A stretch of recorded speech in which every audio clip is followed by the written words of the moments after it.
Es curioso, pero en este tiempo futurista de era digital, de satélites, uno cuenta con buenos amigos que le dan cierta envidia, porque me he imaginado dos de ellos, a los que tengo gran respeto y admiración, y me los he imaginado observando sus dos últimas obras. Fijaos, estudiosos que se sumergen en viejos libros, algunos de ellos crípticos, llenos de misterios, más de uno superando cualquier ficción. Porque hay un término que todavía resuena en todos nosotros, tengamos más o menos noción de los hechos, más o menos cultura religiosa. A mí por lo menos me impresiona profundamente. Es una palabra que tiene que ver con desvelar misterios, que es lo que intentamos hacer aquí. Es una palabra que podría ser perfectamente apocalipsis. Uno de esos amigos es Antonio Piñero. Tengo su última obra en las manos y tengo que decir que vengo un tanto helado, porque algunas cosas me han impresionado vivamente. Es un hombre que ha recopilado, estudiado, clasificado, me lo imagino con una luz como la que hay en el estudio, buscando entre legajos 45 textos apocalípticos. Yo hasta hoy pensaba que solo había un apocalipsis, el de Juan, aquel redactado hacia el año 96 de nuestra era, en que se contaban cosas terroríficas, hay que decirlo. Y hay varias claves que dice Antonio en su libro, que deja por escrito, que a mí me han impresionado muchísimo. Habla de unos textos en los que el autor es un visionario, desvela secretos, habla de profecías, de cosas que están por ocurrir. Comenta mi amigo Antonio Piñero que la terminología de estos antiquísimos textos, entre el siglo III, muchos de ellos antes de Cristo, y IV después de Cristo, es una terminología cargada de símbolos, de espectaculares imágenes, repletos de números y fechas, de listas de eventos históricos. A veces aparecen animales y criaturas que se comportan como humanos, diálogos imposibles, y sobre todo hechos que atemorizan el corazón de los más templados, porque se habla, en definitiva, del fin de los tiempos. ¿Quién no tiene en la mente, por el motivo que sea, la idea de los 4 jinetes del apocalipsis? 4 jinetes que van sembrando terror, las trompetas que sonarán algún día. ¿Cuánto se ha escrito, se ha dicho, se ha exagerado, me imagino? Pero sobre todo, ¿podría ser posible que el más famoso apocalipsis, único para la mayoría de la gente, fuese escrito por otro Juan? ¿No Juan el apóstol? Eso mantiene, entre otras muchas cosas, Antonio Piñero. Carmen, yo estoy impresionado. Y ahora presentamos a nuestro otro amigo. Porque fíjate, está tan de moda el misterio histórico, tan de moda los códigos y los éxitos de bestseller de las tramas religiosas, que cuando uno se sumerge en la profunda verdad, en la verdad de los documentos, dice, caramba, aquí hay material no para una, sino para 1000 novelas, con la diferencia de que estamos hablando de cruda realidad. Buenas madrugadas, Iker. La verdad es que sí, esta noche vamos a hablar de 2 obras tremendas, sobre todo porque yo cuando las leía y me documentaba durante esta semana, decía, pero si es que estos textos pueden pertenecer a hoy mismo. Las cosas que se dicen, que están pasando en la actualidad, muchas veces se reflejan en obras de miles de años. Textos apocalípticos que están reflejando lo que muchas veces vivimos hoy en día. Las guerras, el mal, la pérdida de valores. Todo ello nos lo van a contar también estos 2 especialistas en esos apocalipsis. ¿Quiénes son? Antonio Piñero es catedrático de Filología Griega de la Universidad Complutense de Madrid y especialista en lengua y literatura del cristianismo primitivo. Además ha traducido varias obras escritas en lenguas muertas como el griego y el arameo. Autor de libros como Guía para entender el Nuevo Testamento, Vida de Jesús según los Evangelios apócrifos o Hechos apócrifos de los Apóstoles. Y esta última publicada por EDAV, Los Apocalipsis, 45 textos apocalípticos, apócrifos, judíos, cristianos y gnósticos. Además, la editorial EDAV ha tenido a bien prácticamente simultanear en su salida, caramba, otro libro, menor en tamaño que no en importancia y en sorpresa, porque hay muy poca literatura, desde luego, que yo conozca, en este aspecto los signos del fin de los tiempos, o sea, hablamos de un mismo fenómeno que inquieta al hombre desde el principio de la historia, según el Islam. ¿Su autor? Su autor es Andrés Guijarro, es filólogo, licenciado en estudios árabes e islámicos por la Universidad Complutense de Madrid. Es especialista en esoterismo islámico y sufismo y ha traducido varias obras de esta temática, como Textos sobre la caballería espiritual o Textos sobre el ayuno. Yo sigo repitiendo, y te pasaría a ti también, Carmen, que uno, hojeando estos libros, sumergiéndose en ellos, se le queda una sensación rara. No sé, algo pasa. Hay una frase que quiero... Bueno, lo primero que le voy a preguntar a Antonio Piñero está muy claro. Hablamos evidentemente para algunos de imaginaciones, de visiones, de éxtasis. Muchas veces los apocalipsis no iban firmados, quedaban con seudónimo o anónimo, pero él en la página 15 de este libro, fijaos si no está de moda el asunto de la profecía maya del 2012, el fin de los tiempos, el cambio climático, gente que une todo en un batiburrillo, y yo en la página 15 del libro de mi amigo Antonio Piñero leo: la mayoría de los críticos modernos no dudan de que en el fondo de estas obras pueda haber una serie de visiones auténticas.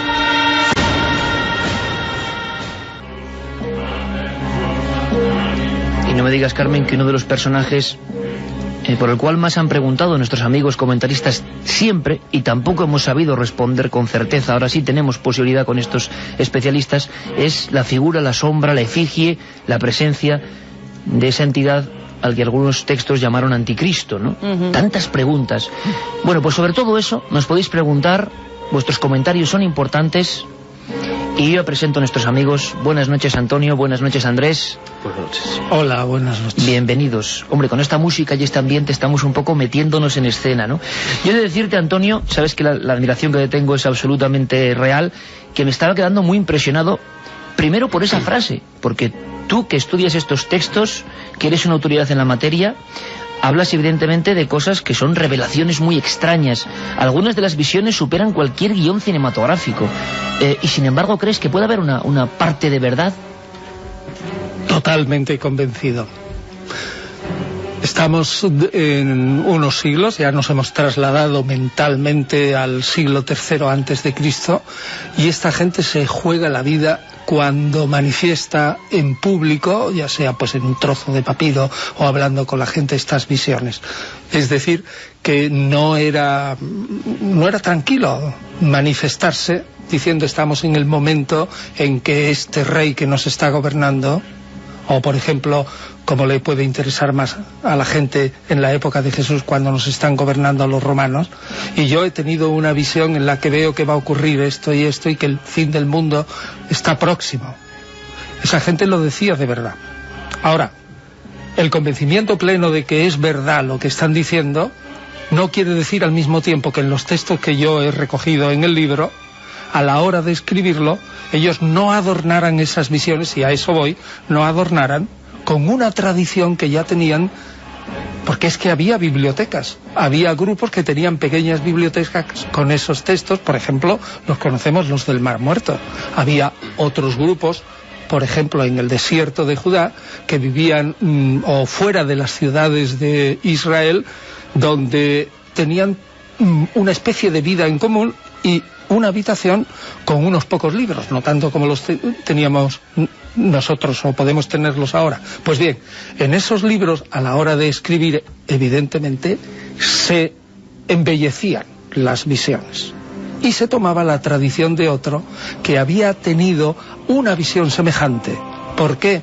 Porque en Israel estaban convencidos de que la personalidad profética, el espíritu profético, se transmitía de unos a otros, o de alguna manera se compartía, se formaba una personalidad corporativa. Los profetas, los visionarios estaban juntos porque estaban unidos por el mismo espíritu.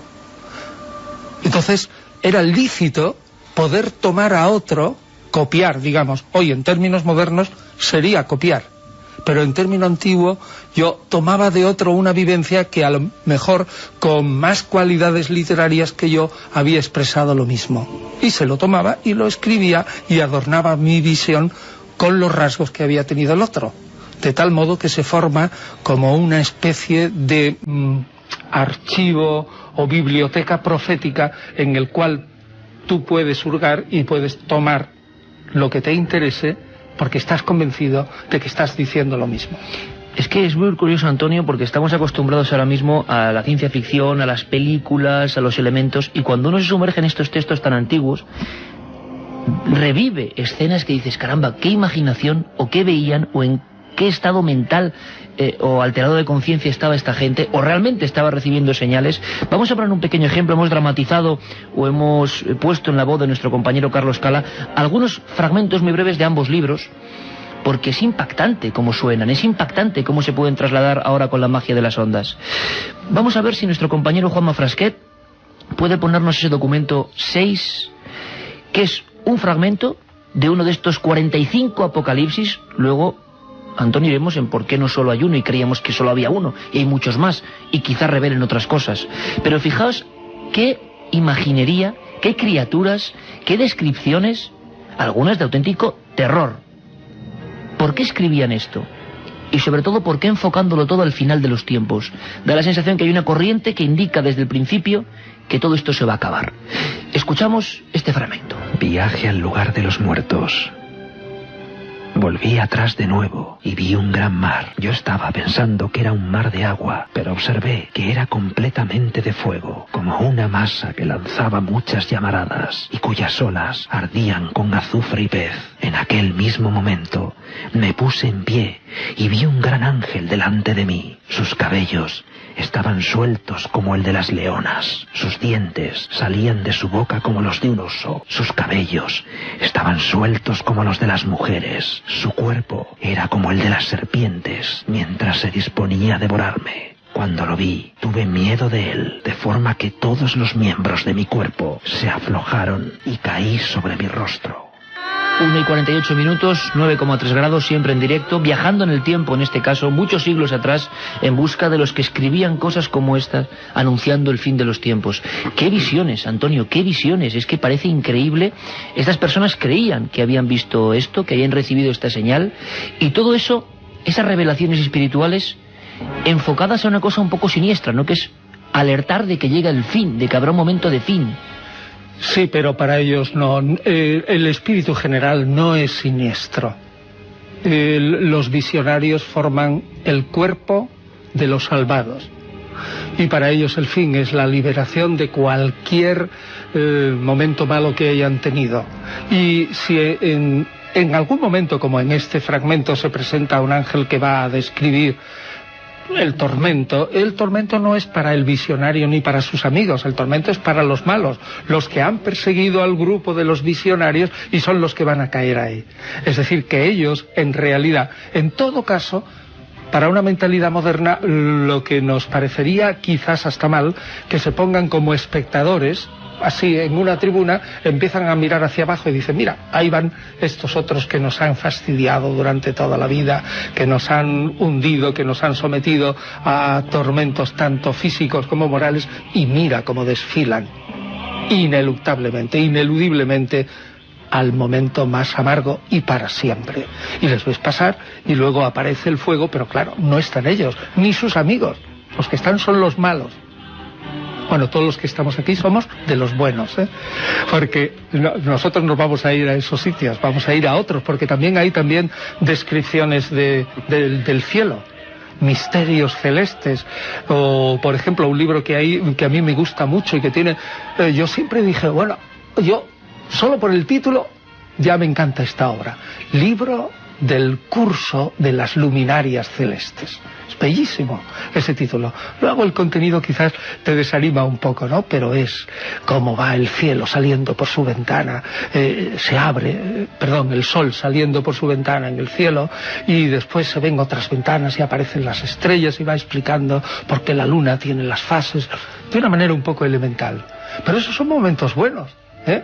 O sea que no todo es tan tremebundo. No. Hay buenos y malos momentos. Sin embargo, Apocalipsis es un poco la crónica que surge ¿en qué momento? ¿Cuál es el más antiguo? Creo que tú hablas del libro de Enoc como el primer documento donde aparece esa visión del fin del mundo, ¿no? El libro de Enoc es muy complejo. Dentro de la ciencia en la que nos movemos le llaman a veces el Pentateuco, el 5 libros. Yo creo que está mal. Son más de 5, Bueno, pues el libro de Enoc probablemente se compone hacia el 150 antes de Cristo, 200, algunos trozos un poco más tarde, y lo compone una persona misteriosa que reúne otros libros. Yo digo, dentro del libro de Enoc hay uno que se llama Libro de los Vigilantes, y ese es, en nuestra opinión, el Apocalipsis más antiguo de esta corriente que yo he intentado transmitir con el libro, de esta corriente judía, cristiana y gnóstica. Pues Los Vigilantes es un libro que cuenta cómo el cielo está dividido, yo creo que eso se lo imagina bien la gente, como en una especie, es como si cogemos una naranja, la cortamos por la mitad, y tenemos la mitad de abajo redonda es la tierra, la mitad de arriba es el cielo, y a su vez esa mitad se va cortando en segmentos, hasta 7 o 10, según cada visionario. Cada segmento va, digamos, estrechándose hasta que lleva arriba al último segmento, que es el más brillante que todos, y ahí está Dios. Y desde arriba va controlando los segmentos llenos de ángeles, llenos de espíritus servidores, hasta llegar al segmento de abajo, que está más cerca de la tierra. Y en ese segmento hay unos ángeles que están vigilando a los hombres. Pero la historia más curiosa es que esos ángeles, en quien se fijan es en las mujeres, porque las mujeres eran guapísimas. Eso está en el capítulo 6 del Génesis. Es decir, este libro de los vigilantes del siglo III lo único que hace es expandir una historia del Génesis. Entonces, mirando así, nos lo tenemos que imaginar como si estuviéramos en una corrida de toros y estamos pues en tribuna, digamos, en el primer grado de elevación sobre la arena, 2, 3 o 4 metros, y estamos mirando a la arena y vemos cuán bellas son las hijas de los hombres.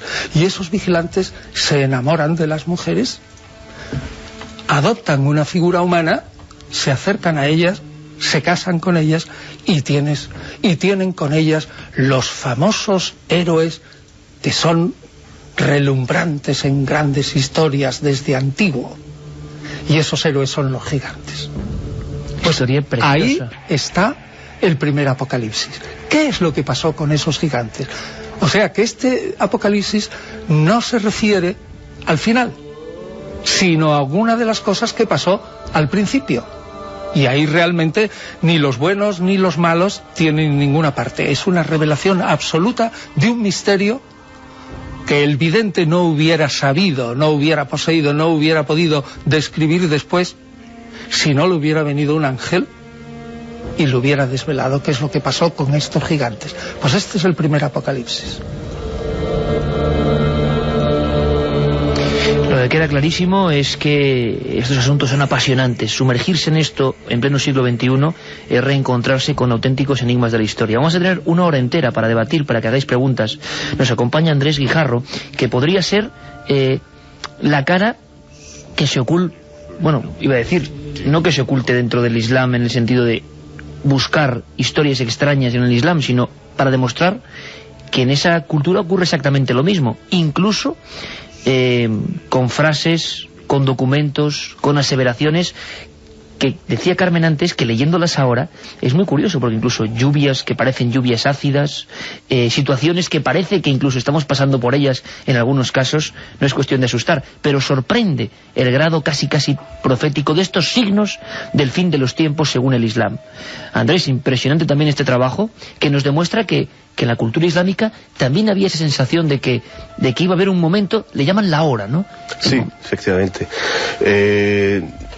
La hora es, bueno, en principio, una persona que esté interesada en la apocalíptica o el fin de los tiempos en el Islam, a donde primero va a dirigirse es al texto sagrado del Islam, que es el Corán. Entonces ahí va a encontrar muchas referencias al final del mundo, al fin del mundo, al final de todo, es decir, al retorno del cosmos entero a Dios, ¿no? El Corán está lleno de referencias a esa hora. Lo que va a encontrar menos o prácticamente nada es referencias a cómo serán los preliminares de ese momento, es decir, no tanto al fin del mundo, al fin del cosmos, de hecho el Corán le llama el retorno, ¿no?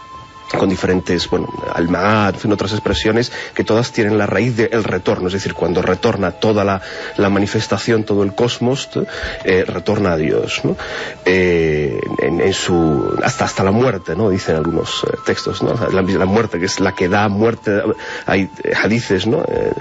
Hadices, para explicar lo que son las frases, ¿no? del profeta del Islam, el profeta Muhammad, recogidas en la Sunna, y de las que, en fin, el libro que tienes ahí delante, pues se basa básicamente en traducción de hadices, ¿no?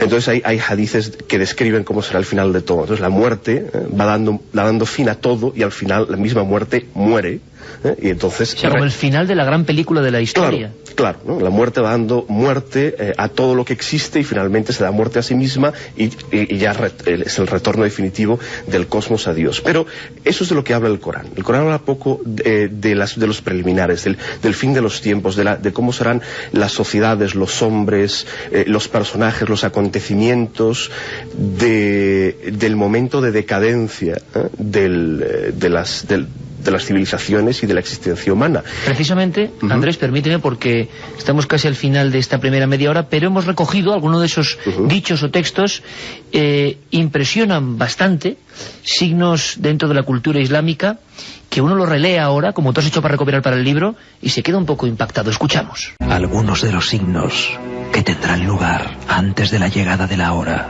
son la pérdida de la oración. La gente será dominada por los deseos materiales. Se sentirá atraída hacia las falsas ideas. Respetará a los adinerados y venderá su alma a cambio de este mundo. En esos días, el corazón de muchos hombres estará compungido y desesperanzado. Mucha gente, al pasar al lado de una tumba, deseará estar en lugar del difunto. Por aquel en cuyas manos está mi alma, os juro que los hombres pasarán por una tumba y, arrojándose sobre ella, dirán: ojalá estuviera yo en el lugar del que la ocupa. Ese tipo de textos, de frases que impresionan todavía hoy, tanto tiempo después. Sobre esas materias, en el mundo cristiano, en el mundo de los judíos y gnósticos, y en el mundo del Islam, vamos a bucear una hora, y con vuestras preguntas. Ahora, muy brevemente, las noticias, para saber qué está ocurriendo en este siglo XXI. Y luego os propongo una hora de viaje en el tiempo, a lo más remoto, al origen de muchos misterios. 2:06. Alberto Granados, en la nave del misterio, y Juanma Frasquet, poniendo estas músicas que muchos también mentalmente hilamos con estos temas. Luego hablamos un momento, conectando con la cultura cinematográfica, de esa película que nos acercó al anticristo y lo convirtió en estrella del celuloide. ¿Quién nos recuerda la profecía? ¿Qué de verdad el anticristo? ¿Es un personaje, es una idea?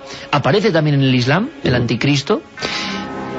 Nos acompañan, lo decíamos, Antonio Piñero y Andrés Guijarro, autores de Los Apocalipsis por un lado y en Los signos del fin de los tiempos en el Islam.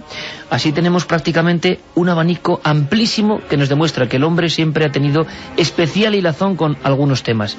7640 palabra milenio, porque están llegando muchas preguntas y a mí se me ha olvidado una cosa que es tremenda. Estamos hablando de libros, de documentos, de legajos. Y caramba, se me olvidó decir, Carmen, que sorteamos estos libros. Claro que sí, que vamos a sortear 2 ejemplares de cada uno de los libros entre todos aquellos oyentes que nos escriban a esa vía de contacto 7640, palabra clave milenio, espacio y vuestros mensajes, vuestras preguntas, porque de verdad que quien consiga ganar estos libros va a tener una joya entre sus manos, va a alucinar con todas las historias y los relatos que se recogen en ellas. 7640, palabra clave milenio, espacio y vuestras preguntas. ¿Qué opina la gente? Aunque no sepa responder de inmediato, cuando decimos apocalipsis o signos del fin de los tiempos, ¿qué surge en la gente que está ahí en el 7640? Pues nos preguntan una duda que siempre me ha intrigado por la descripción de Juan de lo que vio. ¿No pudo ser una gran nave extraterrestre pilotada por los ángeles de Dios?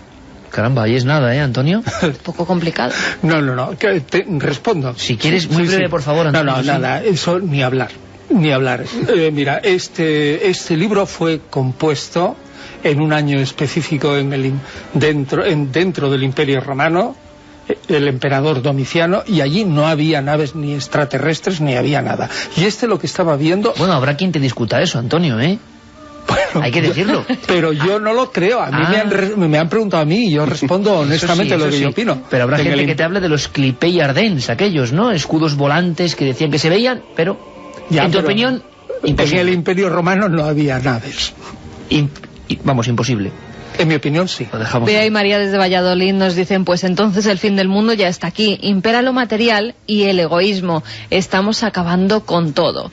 El apocalipsis llegará cuando la Tierra se canse de que la maltratemos y ensuciemos. Cuidar el planeta para que sea un poco mejor, nos dice Edu. Y que si Jesús sí que existe, el diablo también. ¿Qué es lo que decís? Puri desde Valladolid. Bueno, ahora hablamos de todo ese tipo de cuestiones, sobre todo con ese personaje tan intrigante, que yo personalmente quiero saber más de él. Muy interesante el tema de hoy. Siempre me han gustado las profecías y sobre todo el Apocalipsis por su misterio. Y sobre el 666, ¿a quién se refería o a quién? Bueno, vamos, porque hay muchísimas preguntas. Surgen ya los grandes iconos del mundo apocalíptico, el 666, el anticristo. Una cosa muy importante, Antonio. El Apocalipsis de San Juan, se ha llegado a decir. Todo el mundo interpreta que el apóstol tiene una serie de visiones y escribe lo que es y lo que está por venir. Y describe una serie de procesos, de capítulos, de escenas que de verdad, algunas son terroríficas. Yo vuelvo a decir que ni el mejor guionista de Hollywood se pone a hacer algo y lo describe con esa especie de autenticidad que respiran escenas como las trompetas, los jinetes. Y tú comentas en este libro que quizá no sea el mismo Juan, y hablas de un personaje misterioso que no sabemos nada de él. Me ha parecido sorprendente. Bueno, pues a mí me parece eso, el A, E, I, O, U de lo que hoy se mantiene en cualquier estudio al respecto. Lo primero que podemos decir... Sí, pero que la gente no le llega, habitualmente. Sí, es posible que se quede en los gabinetes de los estudiosos, pero yo creo que les va llegando ya en los libros. Hombre, a la gente no le llega los descubrimientos de la Fórmula 1 al día siguiente de que lo han pilotado allí en Le Mans o donde sea, pero al cabo de 10 años le llega. Yo creo que le está llegando. Puedo decirle brevemente a la gente que el apóstol Juan, estamos totalmente seguros, murió en el año 41 de nuestra era. Y este vidente, que se llama también Juan, y precisamente por eso hay la confusión, no sabemos cuándo murió, pero si escribe en torno al 96, la última redacción, vamos a ver, ¿cómo va a ser el mismo si el otro Juan murió hacía 50 años? O sea, es imposible. ¿Y por qué todos hemos creído que era el mismo Juan? Pues porque ha habido una tradición en la Iglesia en la que no había más remedio que justificar el error, así, sinceramente, de los primeros cristianos que se equivocaron.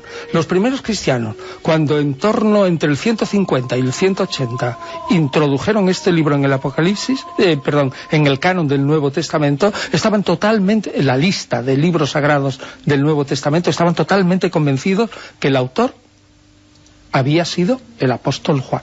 Y luego hubo que mantener esa ficción, y lo siento por algunos, cuando bastantes padres de la Iglesia cayeron en la cuenta que era imposible que un apóstol, con la idea que ellos sabían que tenían los apóstoles, hubiera escrito lo que este personaje. Y dijeron, de ningún modo.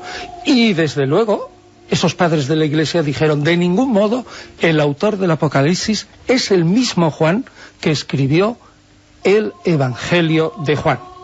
Sin embargo, la tradición de la Iglesia lo mantuvo, porque es que si no, se caían abajo los pilares del fundamento o uno de los pilares o fundamentos de por qué se metió ese libro dentro de una lista de libros sagrados. Porque el primer argumento es, yo meto dentro de la lista de libros sagrados solamente aquello que viene directamente o casi directamente de los seguidores de Jesús, es decir, de los apóstoles. Una vez metida la pata, así, no había manera de sacarla. Pero la Iglesia lo sabía. Sé que es difícil, imagino, sobre todo para alguien que como tú conoce en profundidad estos textos alucinantes, asombrosos, describir casi en titulares, Antonio, ¿qué cuenta para quien no lo sepa? Porque hay mucha gente que no lo sabe. Ese texto ese Apocalipsis que cierra lo que llamamos Nuevo Testamento, que es tan importante, que mucha gente sigue leyendo sus signos con los ojos de hoy, esperándolos. ¿Podríamos brevemente saber qué describe ese visionario, sea quien sea? Describe en realidad una batalla y los signos previos a esa batalla y el final de la batalla, y lo describe 3 veces. Es decir, son círculos concéntricos, pero en realidad es lo mismo. Las copas, los jinetes, las trompetas, todo es lo mismo. Los signos previos describe cómo la gente se porta muy mal, cómo los pueblos no creen en el Mesías, y sin embargo el Mesías lo que les está ofreciendo es la salvación. Describe cómo hay unos cuantos fieles que se oponen al Imperio Romano, que es la encarnación del anticristo, el antimesías. Y describe cómo el Cordero y Satanás lucha, directamente o indirectamente, con sus satélites, y cómo es esa lucha. Y al final, el triunfo total del Cordero, que es Jesús, y la derrota total de Satanás.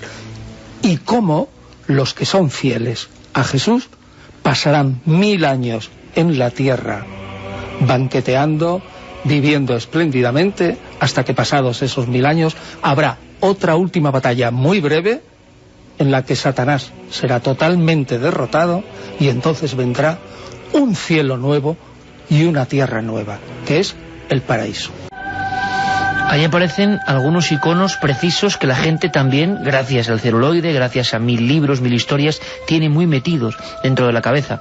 Por cierto, Andrés, una duda antes de pasar al personaje dentro de la cultura cristiana. ¿Existe también algún tipo de emisario maligno semejante al del 666, bien reflejado en la cultura islámica? Pues sí que existe exactamente la figura del anticristo. En la tradición islámica recibe el nombre de Al-Masih ad-Dajjal, que es el Mesías impostor o el Mesías mentiroso. Y los hadices, repito, son las frases, ¿no? Desde el año 610, cuando se produce la primera revelación, ¿no?, al profeta del Islam, algunos de sus seguidores dedican su vida en cuerpo y alma a recoger de su boca absolutamente todas las cosas que él iba diciendo, en tanto que él era pues el modelo de hombre perfecto, ¿no?, el profeta, lo que dijera, fuera o no, formara o no parte de la revelación coránica, tenía una importancia sobrenatural. Entonces, todos esos hadices, que es como se denominan esas frases suyas, pues forman parte del corpus de hadices canónicos.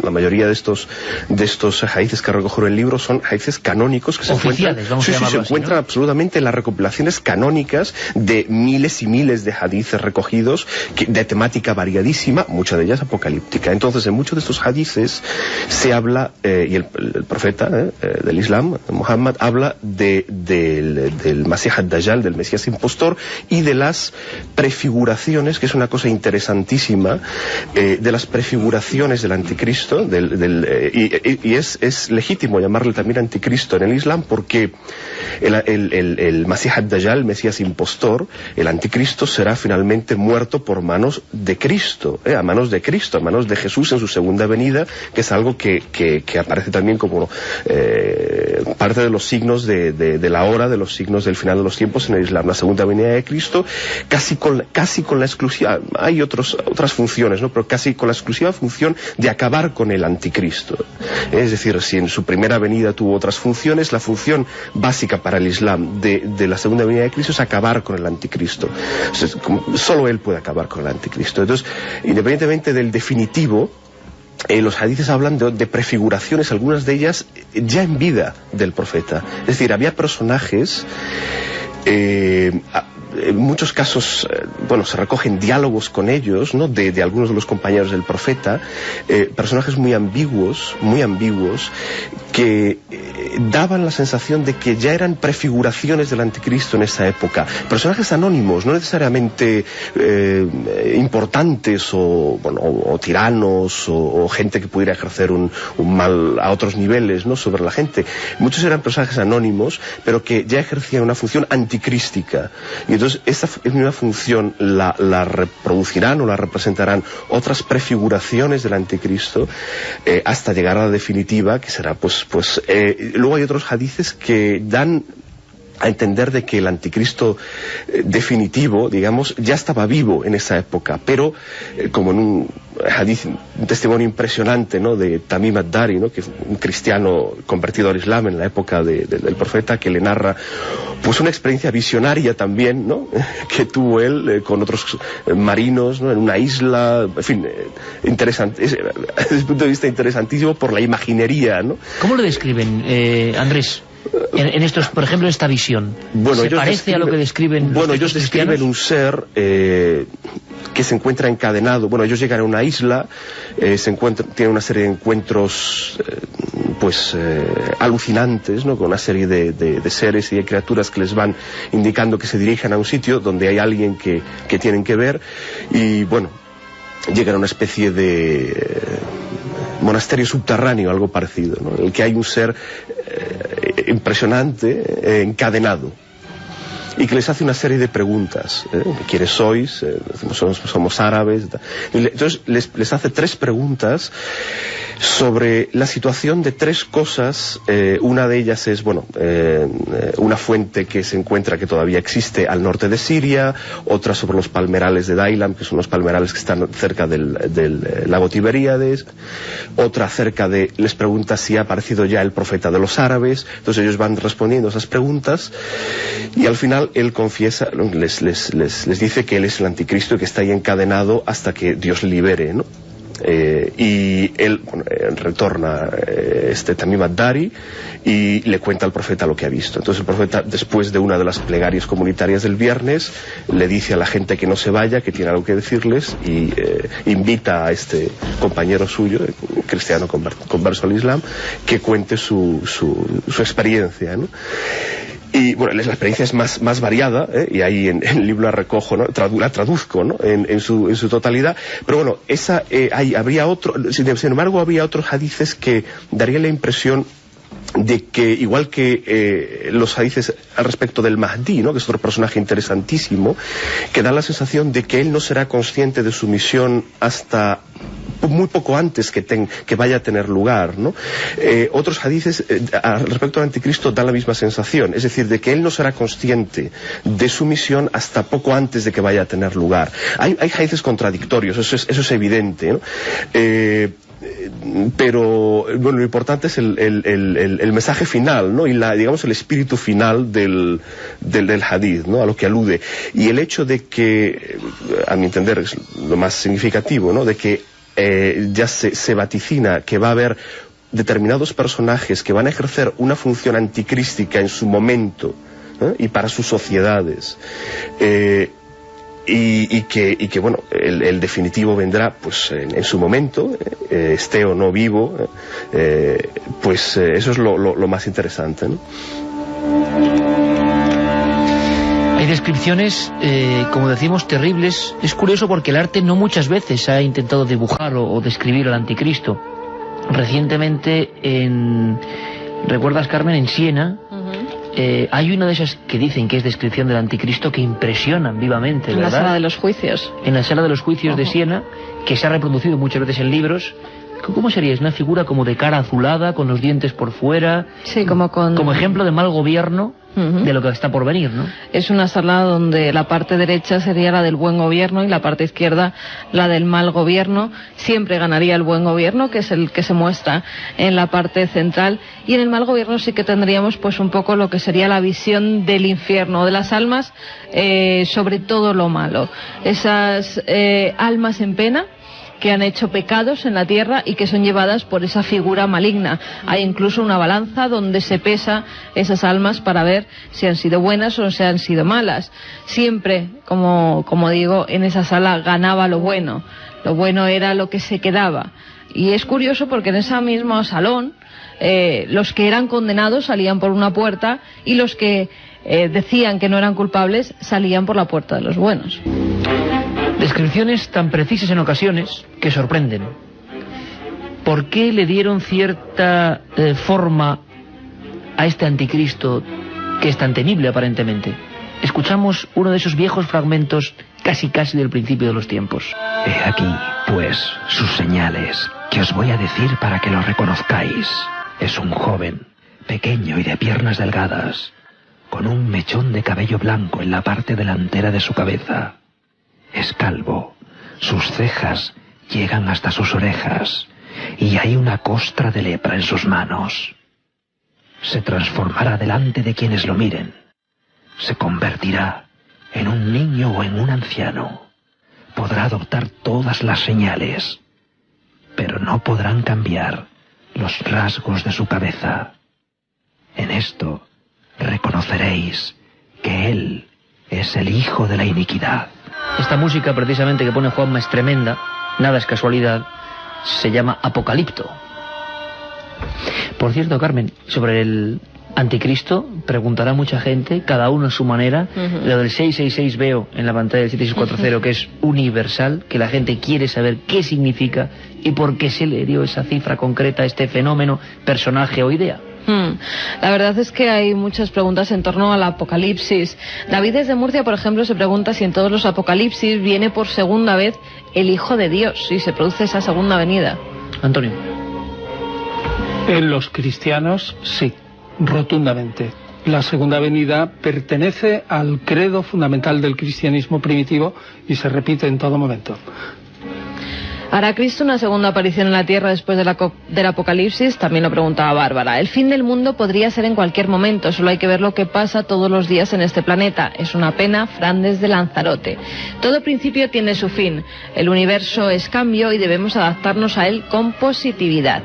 Todo lo que dicen las profecías coinciden con lo que está pasando ahora. Creo que el fin del mundo ya está aquí. Es muy curioso porque muchos oyentes, imagino que la mayoría jóvenes, interpretan muchos signos habituales y quizás se sorprendan, no hay que alarmar a nadie evidentemente, pero que es curioso.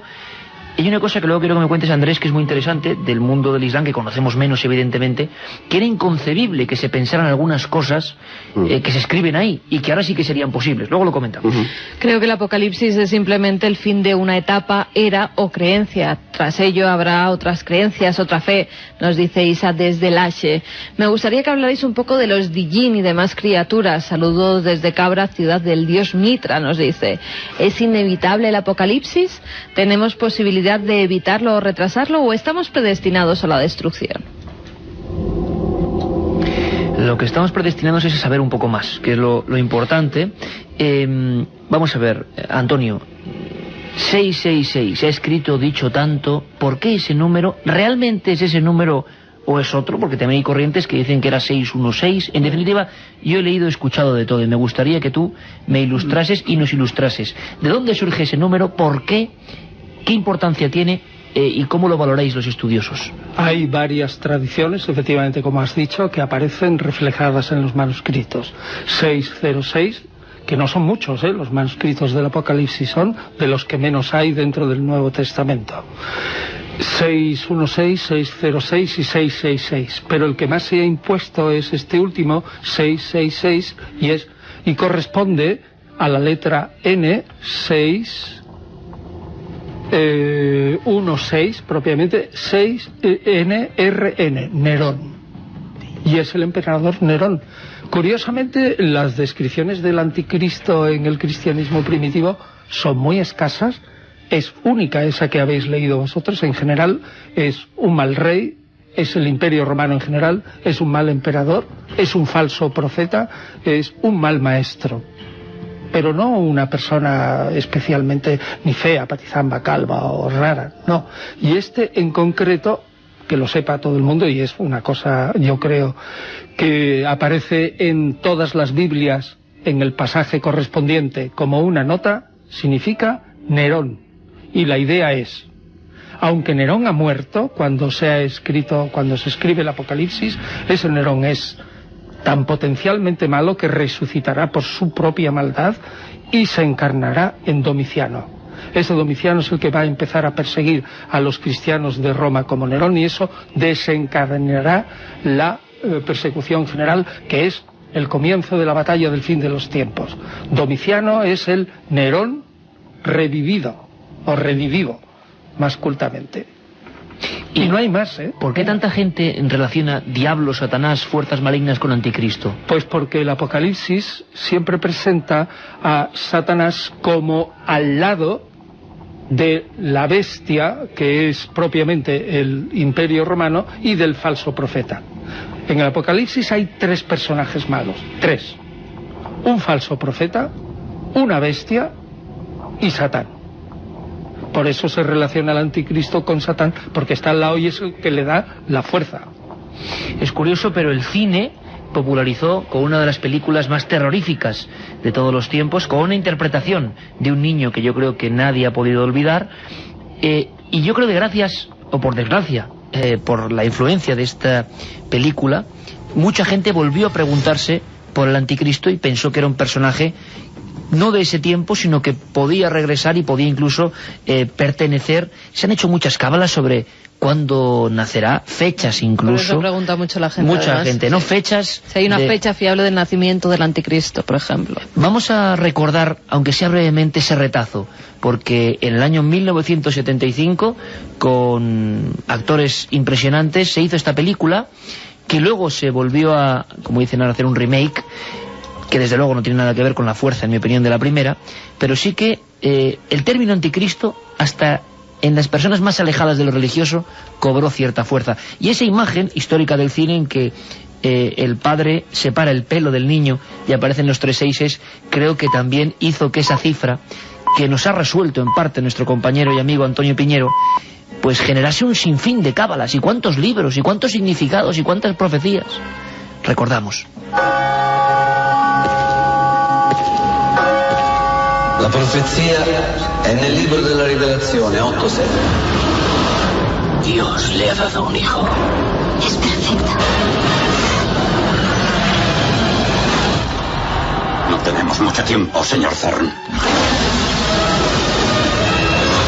¿A Demian le pasa algo? Lleva una marca de nacimiento, 3 seises seguidos. El hijo del diablo. Estamos hablando de un niño. ¡Qué locura! Matará hasta que todo lo suyo le pertenezca. No es su hijo, es una bestia. Hay algo extraño.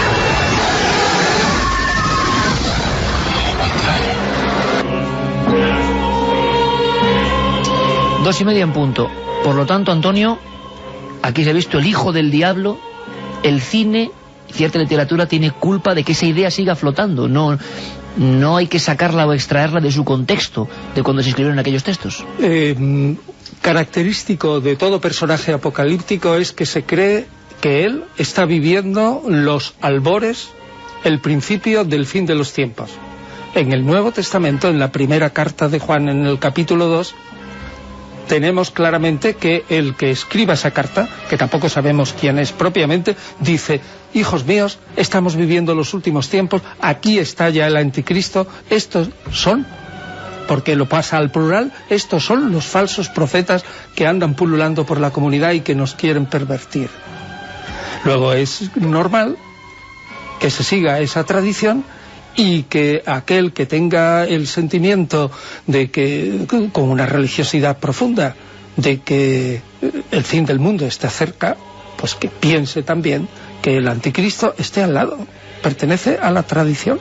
Esa tradición que a veces, y eso nos lo enseña bien Antonio en sus intervenciones, está muy reñida con los documentos, con lo que son los documentos. Tradición y documentos a veces no tienen por qué casar, y a veces van en direcciones completamente opuestas. Andrés, en el Islam, y preguntaban por ciertas criaturas que siempre han sobrevolado cuando hablamos del Islam, una creencia en djinns, en figuras un poco demoníacas, pero me hablabas también de que sí que había descripciones concretas y precisas, incluso mucho más terroríficas en el Islam que en el cristianismo, de este anticristo, ¿no? Sí. Hay unos...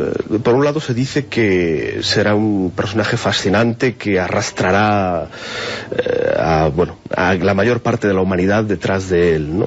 Y hará milagros diabólicos, por supuesto, hará cosas portentosas, pero por otro lado se dice que será un ser deforme y que tendrá deformidades físicas. Entre ellas insiste mucho y siempre, yo creo que en el 100% de los hadices en los que se le menciona, se dice que será tuerto. Qué curioso esto, porque tuerto. Muchos antropólogos hablan de todas las criaturas un poco demoníacas, la tradición de que les falte un ojo, ¿no? Claro, entonces a los interpretadores tradicionales, ¿no?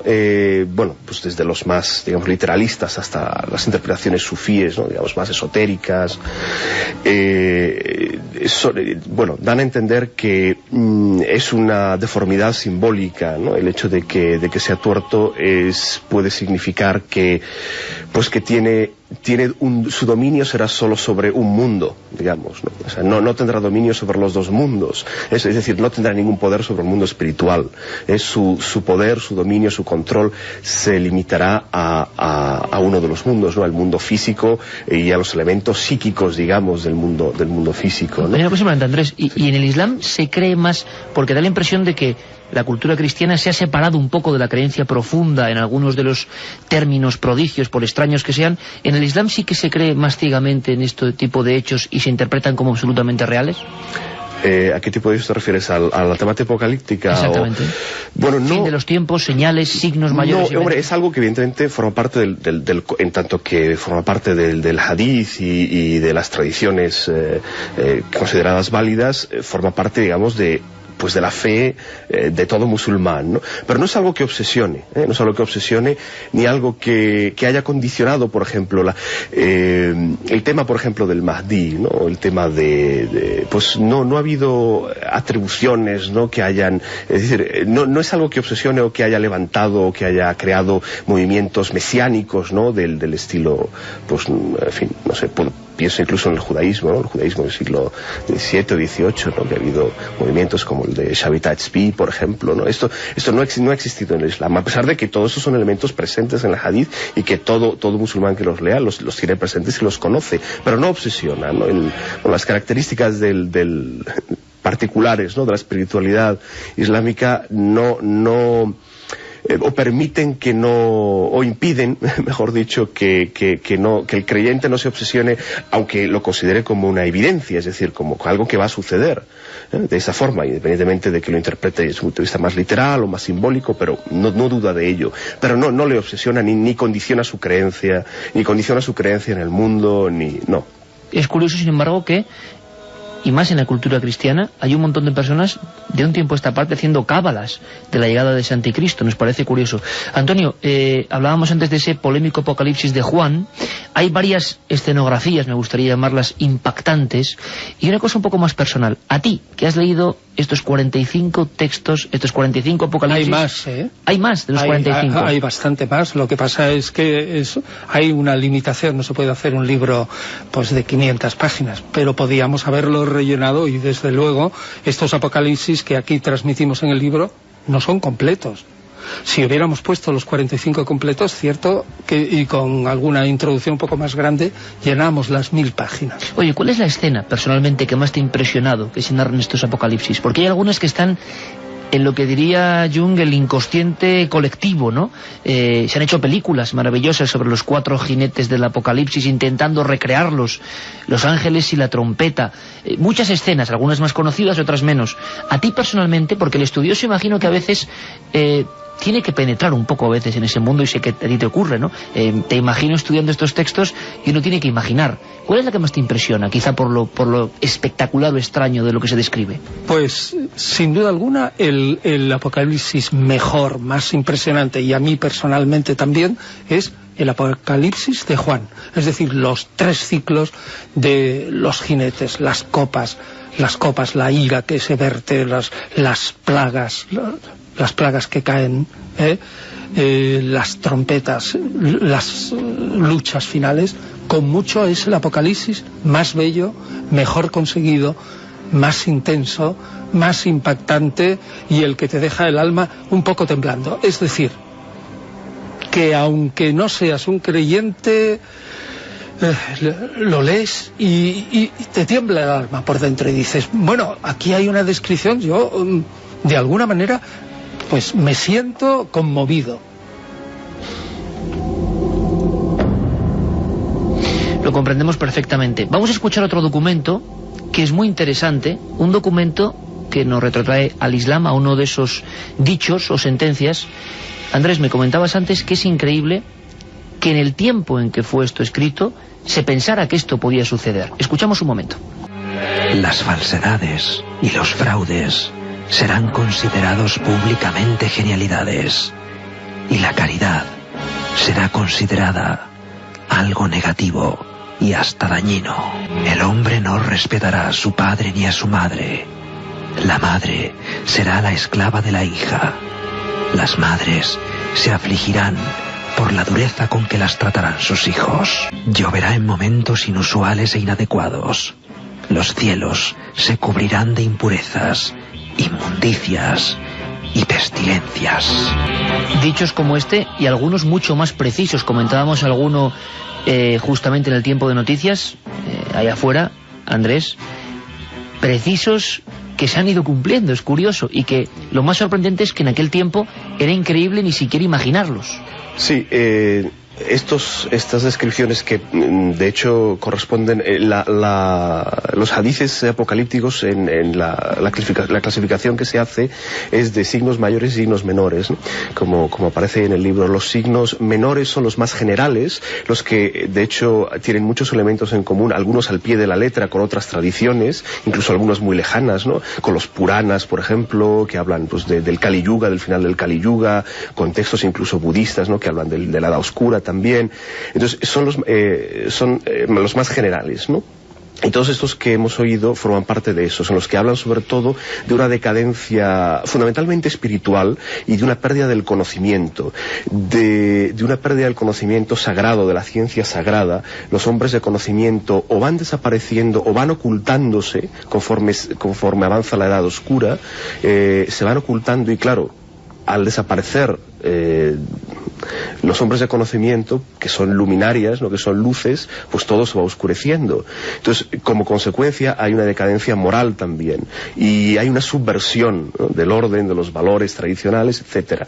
Entonces, estas cosas que fueron dichas teóricamente, si los hadices son auténticos y fueron dichos por el profeta Muhammad, por el profeta del Islam, pues en el siglo VII, si no, a más tardar, fueron puestos por escrito en el siglo IX, que es cuando fueron recopilados, pues son muy chocantes y muy sorprendentes. En aquella época era imposible. Claro, la que era inconcebible, ¿no? Cosas sobre todo, por ejemplo, una cosa muy curiosa es el hincapié que se hace en que al final de los tiempos, o en las sociedades del final de los tiempos, será anómala la profusión de mujeres en todos los niveles de la sociedad, ¿no?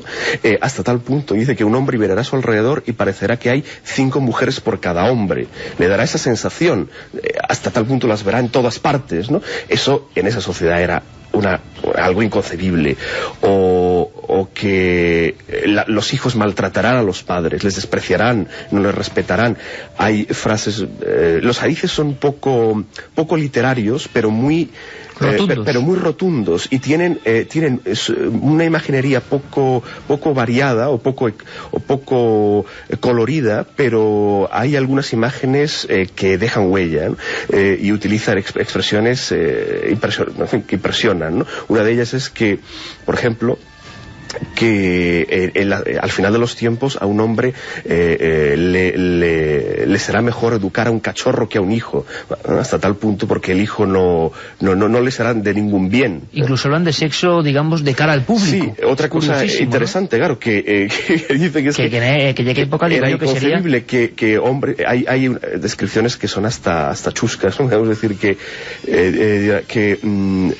hombres y mujeres copularán, ¿no? Públicamente, dice el profeta, y el mejor de vosotros, y está refiriendo a sus compañeros, ¿no?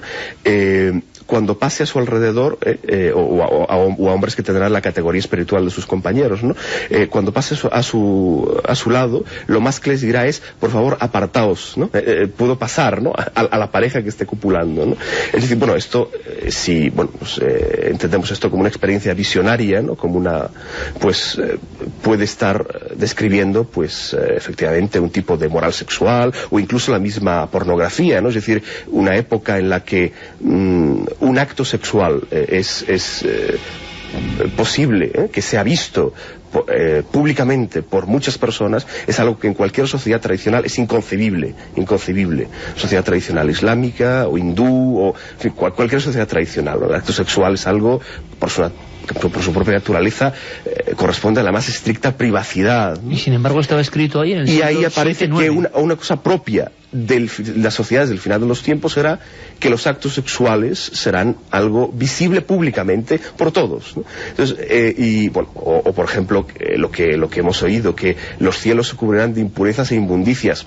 En una sociedad, en la Arabia del siglo VII, es difícil entender que se podía concebir que fuera a llenar el cielo de impurezas e inmundicias, ¿no? Pues, en fin, ese Curiosísimo. tipo de cosas,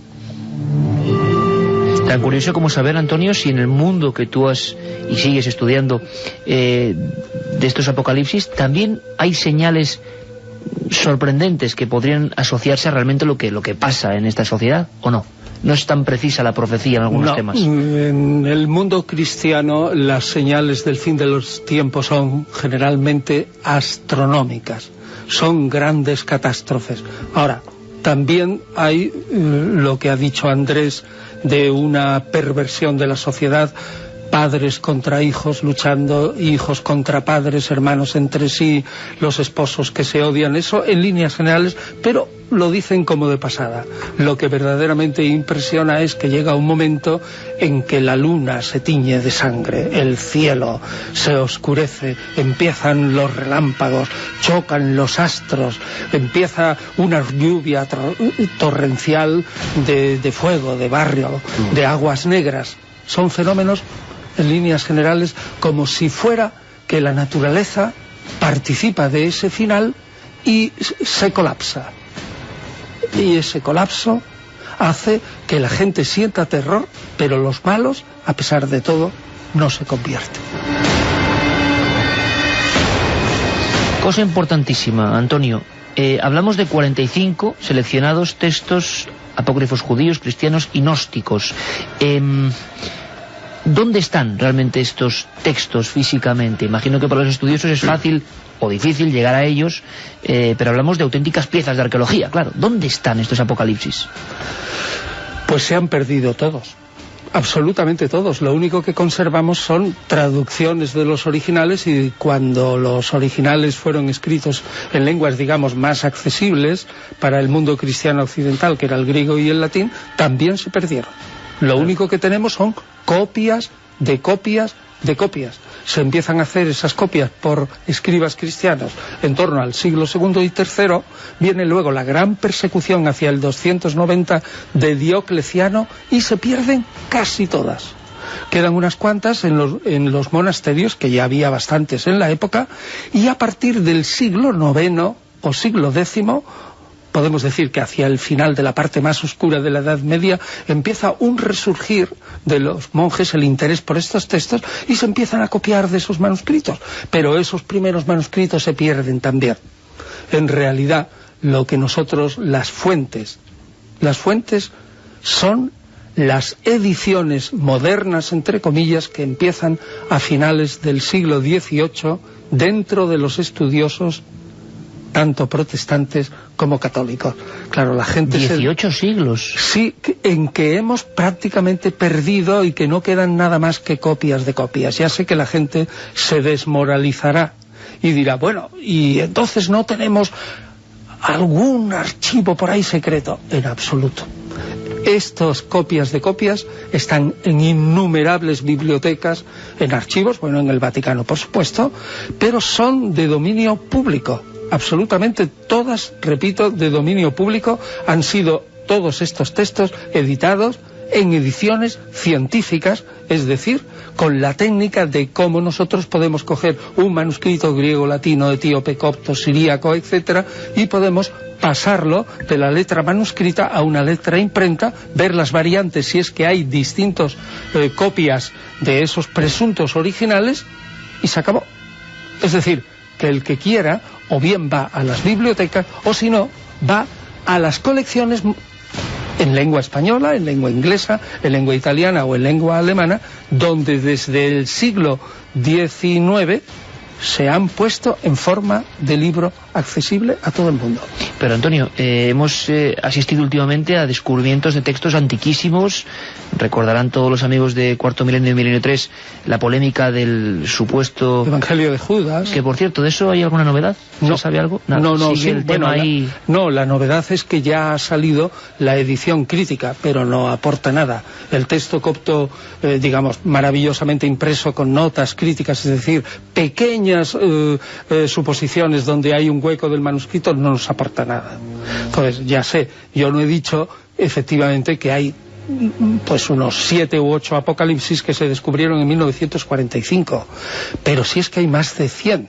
Esos 5, incluidos el Evangelio de Judas, es una gota en comparación, o una pequeña parte, un 5%, en comparación de los otros innumerables que los hemos perdido irremisiblemente sus originales. Y estos mismos que se han descubierto, incluso el Evangelio de Judas, o los apocalipsis que yo pongo al final, el apocalipsis de Pablo, el apocalipsis de Pedro, los 2 de Santiago, son copias de copias. Son traducciones al copto en el siglo IV de un original probablemente de mitad del siglo II, a 150 o por ahí, que también se ha perdido. ¿Y el más antiguo? Físicamente, el documento más antiguo de uno de estos apocalipsis, ¿dónde estaría? Está ahí en Nag Hammadi. Son las copias del siglo IV. ¿Siglo IV? Sí. Y fechadas. Si te dijeran, Antonio, un hallazgo de esos sueños que tiene un investigador que persigue estos documentos, ¿cuál sería el documento anhelado por ti para intentar saber algo más del fondo de los documentos de Apocalipsis? El documento preciso. ¿Qué original?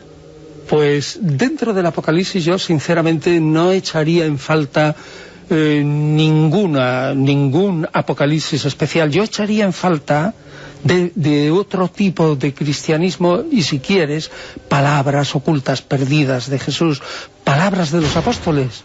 No echaría de menos descripciones del fin del mundo o del principio, si es que no sabemos nada de Pedro, no sabemos nada de los 12 apóstoles. Sí, no sabemos nada de nada. Nada de nada. Entonces, esa conclusión. No, es que realmente no sabemos nada de ellos. Solamente unas cuantas tradiciones. Yo echaría de menos si ahora, por ejemplo, las secas arenas de Egipto nos devuelven un manuscrito largo, una serie de hojas de papiro, y resulta que hay una auténtica carta de Pedro, de Judas, o de Matías, o de Felipe, o de Bartolomé. Eso sí que sería un descubrimiento sensacional, y sobre todo las palabras que hemos perdido de Jesús. Vamos a ir, si os parece, con un bloque final de preguntas, porque hay mucha inquietud en el 7640, por lo que veo preguntas de todo tipo. ¿Podríamos escribir brevemente, eso sí, por favor, Andrés? Preguntaban por esos, no sé si menciona bien, de jeans, Genún, me he oído de todo. Sí, Genún es el plural, sí. Pues son de hecho, hay un capítulo entero, una zona entera del Corán dedicada a ellos, que se titula así, precisamente los jinn, ¿no? Son pues los seres del mundo invisible, son, según la cosmovisión del Islam, creados del fuego, ¿no? Igual que los ángeles fueron creados de la luz, pues los hombres del barro, ellos del fuego, comparten gran parte del espacio nuestro, y de hecho son básicamente lo que se conoce en la tradición esotérica occidental, pues los elementales, y tienen, de alguna forma su papel también en la apocalíptica, porque hay un episodio muy interesante, mítico, en la apocalíptica islámica, que es el de la muralla, el muro de Ya'uj o Majuj, que es los Gog y Magog del apocalipsis cristiano, que son unas fuerzas del inframundo que en su momento ya quisieron invadir el espacio humano, y que, según la tradición esotérica islámica, ¿no?, y también que aparece en el Corán, Alejandro Magno, que para los que no lo sepan, en el Islam es un profeta y un personaje con una función espiritual y escatológica, fue el encargado de crear un muro mítico también, que impidió que esa primera invasión de esos seres, que, bueno, por las descripciones que hacen, pues evidentemente están más próximos a los jinn, ¿no?, que otra cosa, que ya intentaron en su momento. Esa muralla, cada día, cada noche ellos intentan horadarla, y Dios la vuelve permite que se reponga durante el día, pero al final de los tiempos, una noche la horadarán, pero la mañana siguiente la encontrarán no repuesta, no reconstruida, sino encontrarán los agujeros que han hecho, y entrarán las hordas de Gog y Magog en el mundo, y las descripciones de lo que harán, de su comportamiento, son interesantes, y las mismas descripciones de cómo son ellos, y ahí dedico un capítulo en exclusiva al tema, es interesantísimo, muy lleno de sugerencias, ¿no? Unos son, bueno, algunos parecen hasta máquinas, ¿no? por la descripción, ¿no?, que se hace de ellos. Es interesantísimo, sí, es uno de, bueno, en fin, los interpretadores, pues, en fin, indican que dan a entender que son, pues, efectivamente, son las fuerzas que subyacen al mundo físico, y que siempre han estado, ¿no?, claro, siempre han estado intentando invadir el nuestro, ¿no? Y personajes enviados por Dios, como en el caso de Islam, Alejandro Magno, que han desempeñado esa función, ¿no?, de establecer esa muralla invisible, para frenarles, pues llegará un momento en el que pasen al otro lado. Claro. De todas formas, invitamos a que se adentren en ese episodio, que desde luego yo creo que es, como decíamos, digno de una película escrita hace muchos siglos. 7640, preguntas de los oyentes. Elena desde Palma dice: si el catolicismo y el islam coinciden en un fin del mundo, todas las religiones provienen del mismo punto, ¿cuál sería la verdad absoluta? Pues mira, dice un hadith del profeta que todos los profetas son hijos del mismo padre, pero tienen distintas madres. Es decir, las madres son sus civilizaciones, sus sociedades, y el padre, pues, es quien les envía, ¿no?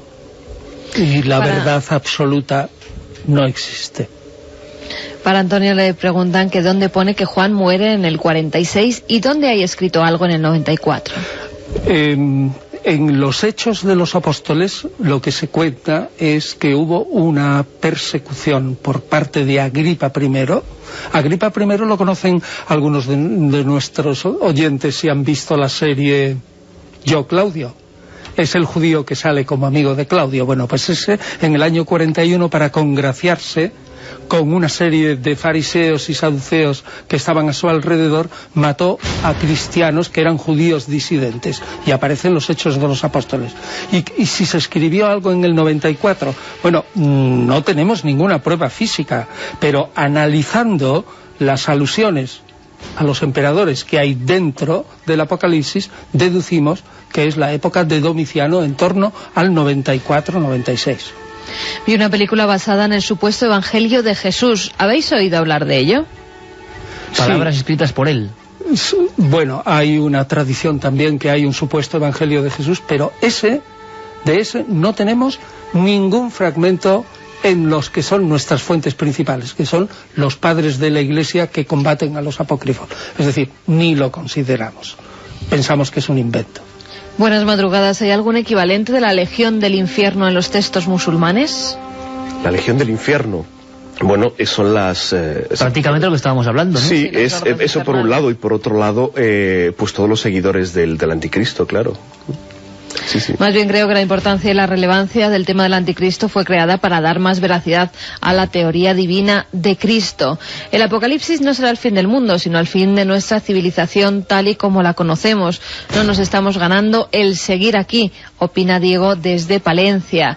¿Existen apocalipsis en otras religiones, budista, tibetana? Se pregunta Miguel de Capellares. Interesante, Antonio. Sí existen también. Sí, las descripciones los jatakas. Los jatakas, efectivamente, el budismo, y los Puranas, de los que, bueno, extraigo algunos fragmentos en el libro para compararlos con los hadices. O sea, que todas las son al pie de la letra. Algunos religiones han tenido su apocalipsis, hablan de él, ¿no? Sí. Hombre, curioso e intrigante al mismo tiempo.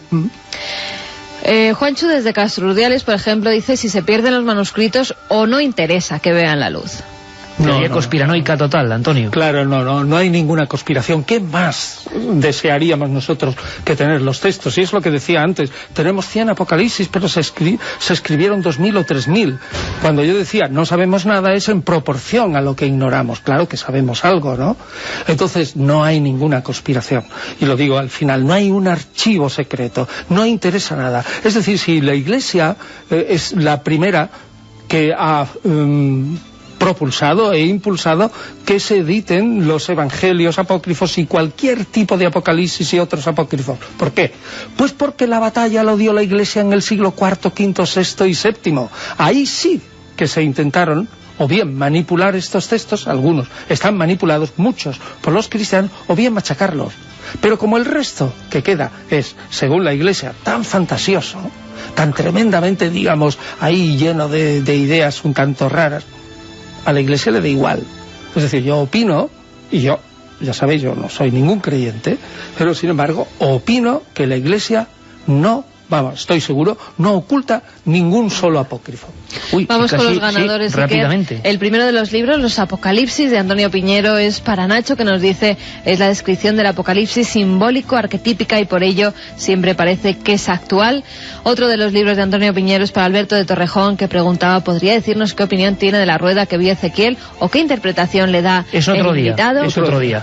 Y los de Andrés Guijarro, Los signos del fin de los tiempos, son para José de Ponferrada, que se preguntaba si el cambio climático es un aviso del inicio del Apocalipsis, y para Francisco Sánchez, que dice, madre mía, lo que estáis comentando está pasando hoy en día. Esa es la sensación, pero bueno, queremos quitar hierro al asunto. Lo que hemos querido es, con estos dos amigos de excepción, viajar en el tiempo, que es una cosa que es un auténtico lujo. Andrés, Antonio, hasta la próxima y que sea muy pronto. Gracias. Vale, pues muchas gracias por habernos dejado estar aquí. Un abrazo para los dos y mañana aquí en Milenio 3. Un abrazo.